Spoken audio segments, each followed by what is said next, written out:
ہمارے ساتھ امیدوار موجود ہیں PK 83 عوامی نیشنل پارٹی کے رہنما سمر بلور صاحبہ، ان سے بات کریں گے۔ میم بتائیے گا آپ انتخابی مہم کس طرح چل رہا ہے، لوگوں کا رسپانس کس طرح ہے، کیونکہ آپ پہلے بھی MP رہ چکی ہیں، تو اس بار کیا آپ کو لگ رہا ہے، کیا فرق نظر آ رہا ہے؟ مجھے تو جی کوئی فرق نہیں نظر آ رہا سوائے اس کے کہ اس دفعہ مجھے خواتین میری انتخابی مہم میں زیادہ پرجوش نظر آ رہی ہیں۔ خواتین، لڑکیاں، بچیاں بہت شوق سے کیمپین میں حصہ بھی لے رہی ہیں، وہ بہت زیادہ بڑھ چڑھ کے پارٹیسپیٹ بھی کر رہی ہیں۔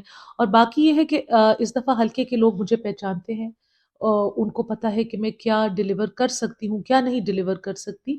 تو اس دفعہ مجھے اپنے آپ کے بارے میں ان کو کنونس نہیں کرنا پڑے گا، صرف اور صرف ان کے تک اپنے آپ کو پہنچانا ہے، اور اپنی جو پارٹی کا اور اپنی جو وہ مینیفیسٹو ہے، جو ہمارا ایجنڈا ہے، وہ ان تک پہنچانا ہے۔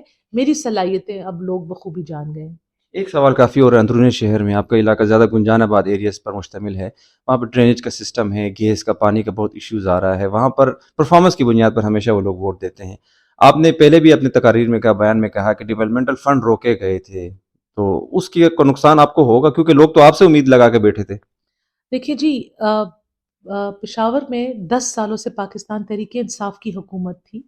Chief ministers, prime ministers Pakistan Tehreek Insaf کے تھے۔ میرے حلقے کے جتنے ڈیولپمنٹل فنڈز تھے وہ میرے حریف مینا خان افریدی کے ہاتھ میں تھے، ان کے نام پہ وہ ریلیز ہوتے تھے۔ اور آئی تھنک یہ سوال جواب جا کے لوگوں کو ان سے پوچھنا چاہیے جو اب وہ بھی گھر گھر پھر رہے ہیں کہ تم نے کون سے علاقے میں فنڈز لگائے ہیں۔ میں تو جس پرانا PK 3 ہوتا تھا، یہ جس اسکول، جس ڈسپینسری، جس ٹیوب ویل، جس کالج پہ گئی اس پہ شہید بشیر بلور کی تختی آج بھی لگی ہوئی ہے۔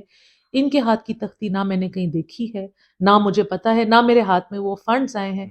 ہم جو مسائل آپ نے ڈسکرائب کیے ہیں، اس سے اور الیبریٹڈ ہم نے ایک رڑا اربن پالیسی کے نام سے ایک منشور بنایا ہے پشاور شہر کے لیے۔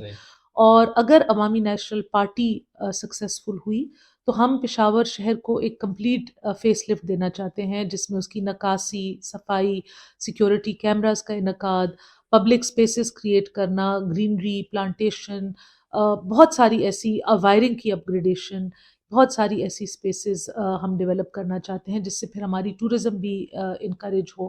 تو ہم ایک کمپلیٹ لائف سٹائل پلان لے کر آئے ہیں، اور ہم اس دفعہ عوام کے پاس رڑا کو ہی اجاگر کرنے نکلے ہیں۔ لاسٹ کوشچن یہ بتائے گا، آپ کے اپنے کزن بھی سابق وزیر خزانہ رہ چکے ہیں، کبھی آپ نے ان سے فیور نہیں مانگا کہ مجھے بھی چاہیے؟ کیونکہ وہ بار بار چاہتے تھے کہ میں اپنی سیاسی وابستگی بدل دوں، اور میں ان کی پارٹی کو جوائن کر لوں۔ تو اچھا، تیمور صاحب یہ چاہ رہے، جھگڑا صاحب؟ وہ اور ان کی پارٹی کے کافی اور لوگ یہ چاہ رہے تھے، لیکن میرے لیے عوامی نیشنل پارٹی میرا گھر ہے۔ میرے خاوند اور میرے سسر دونوں لال ٹوپی پہن کے شہید ہوئے تھے، تو میرا اپنے گھر کو چھوڑنے کا کوئی ارادہ نہیں ہے۔